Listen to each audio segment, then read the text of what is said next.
Dahulu kala ada seekor induk babi dan ketiga anaknya. Tiga bersaudara memiliki tinggi yang sama, bulat, merah jambu, dengan ekor lucu yang sama. Sepanjang musim panas babi bermain di rerumputan hijau, berjemur di bawah sinar matahari, berjemur di genangan air. Tapi kemudian musim gugur telah tiba. Suatu hari ibuku berkata sudah waktunya mereka memikirkan musim dingin. Dia meminta mereka untuk membangun rumah besar. Sang adik berkata bahwa musim dingin masih jauh. Kakak tengah berkata bahwa dia akan membangun rumahnya sendiri saat dibutuhkan. Dan sang kakak memutuskan untuk membangun rumah itu sendiri. Saudara laki-laki dan perempuan yang lebih muda tidak melakukan apa-apa selain memainkan permainan mereka. Itu menjadi semakin dingin setiap hari. Sang adik memutuskan untuk membangun rumah dari jerami. Saudara tengah mengira akan sangat dingin di rumah jerami di musim dingin. Dia memutuskan untuk membangun rumah dari ranting dan ranting. Menjelang malam perumahan mereka sudah siap.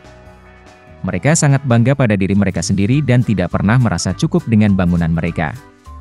Sekarang mereka bebas dan dapat melakukan apapun yang mereka inginkan. Mereka memutuskan untuk pergi ke kakak laki-laki mereka dan melihat rumah seperti apa yang telah dia bangun untuk dirinya sendiri. Kakak laki-laki sedang sibuk membangun. Dia mengoleskan batu, menguleni tanah liat, dan perlahan membangun rumah yang andal dan tahan lama. Adik laki-laki menemukan kakak mereka sedang bekerja. Mereka sangat terkejut dengan jenis benteng yang dia bangun. Kakak laki-laki itu dengan tenang terus bekerja. Adik-adik dan adik tengah mulai bercanda dan menertawakan rumahnya. Mereka begitu geli sehingga jeritan mereka bergema jauh di halaman. Kakak laki-laki meminta untuk diam karena serigala bisa mendengar mereka. Adik-adik laki-laki dan menengah semakin terhibur. Mereka memutuskan bahwa kakak laki-laki itu hanya seorang pengecut. Dan kedua saudara pemberani itu pergi berjalan-jalan.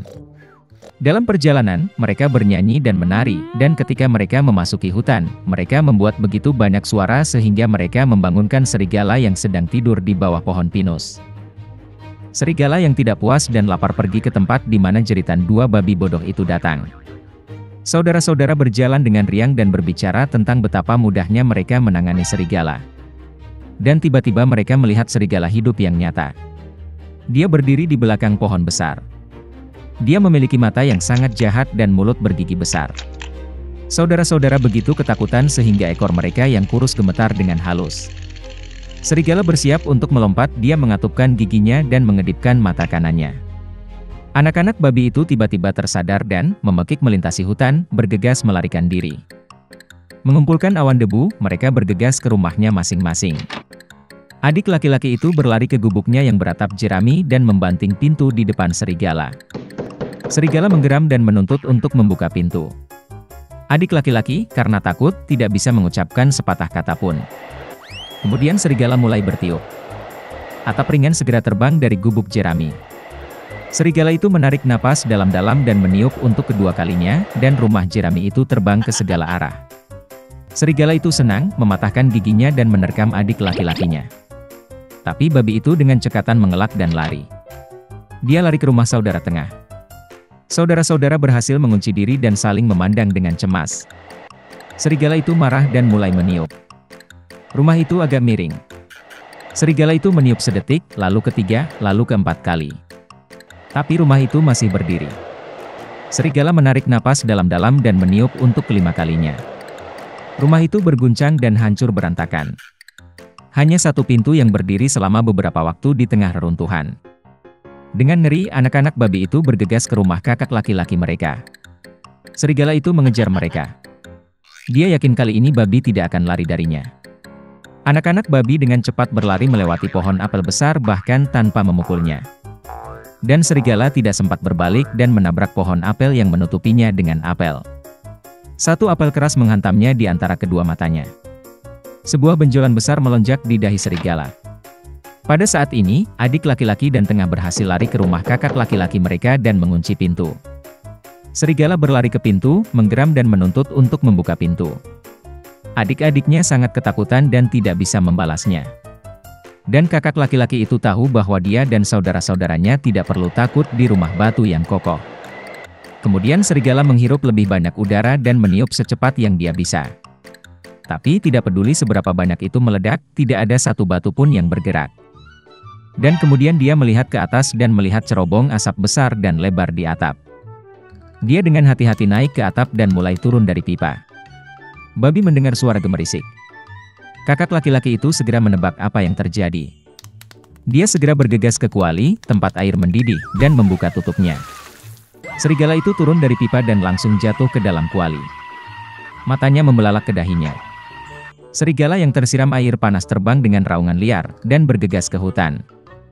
Dan ketiga babi kecil itu menjaganya dan senang karena mereka dengan cerdik telah memberi pelajaran kepada perampok jahat itu. Sejak saat itu, saudara-saudara dan ibu mereka mulai hidup bersama di bawah satu atap.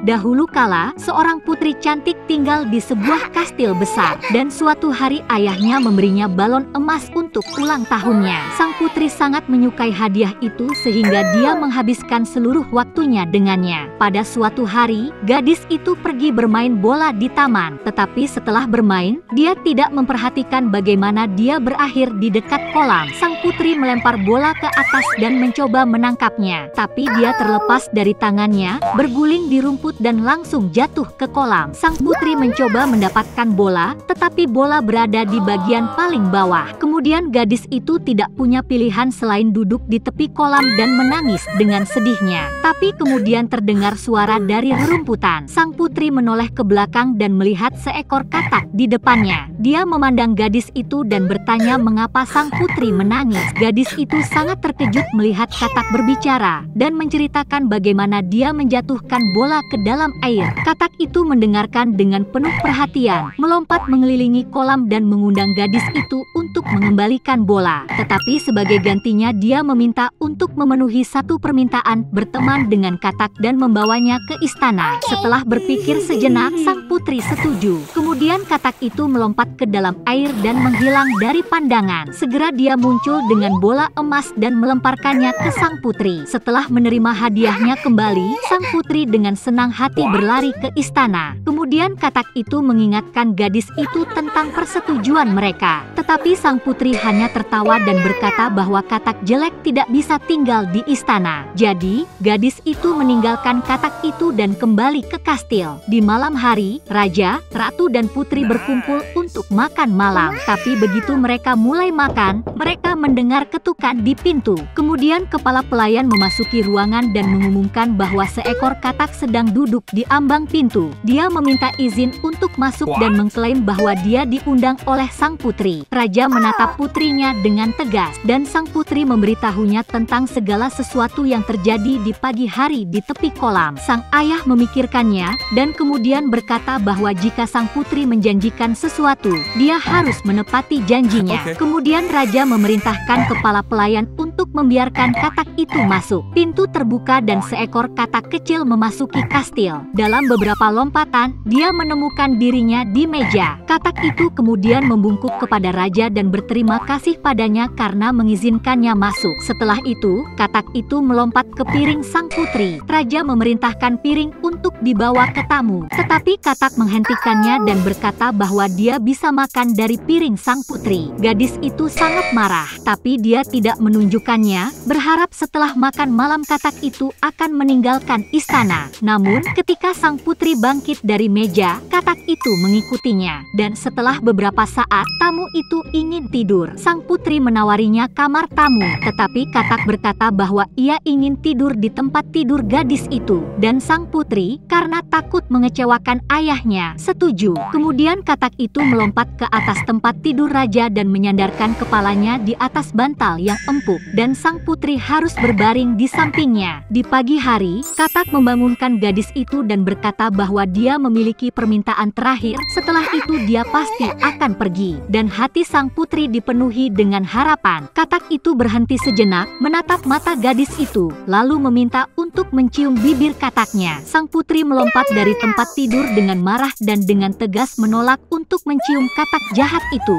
Dan tamu itu, mendengar ini, menangis dengan sedihnya. matanya. Tiba-tiba sang putri merasa sangat kasihan pada katak malang itu sehingga dia tidak punya pilihan selain menciumnya. Segera setelah Tuan Putri melakukan ini, cahaya terang menerangi ruangan. Sesaat kemudian, ketika lampu padam, di depannya bukan lagi seekor katak, melainkan seorang pangeran yang tampan. Dia mengatakan bahwa pernah seorang penyihir jahat mengutuknya, dan untuk mematahkan mantranya, dia harus menghabiskan hari dengan sang putri dan mendapatkan ciuman darinya. Putri yang tercengang itu senang. Mereka pergi ke raja bersama-sama dan kemudian menikah, dan mereka hidup bahagia selama-lamanya. Dan sang putri tidak pernah lagi menilai orang dari penampilan mereka.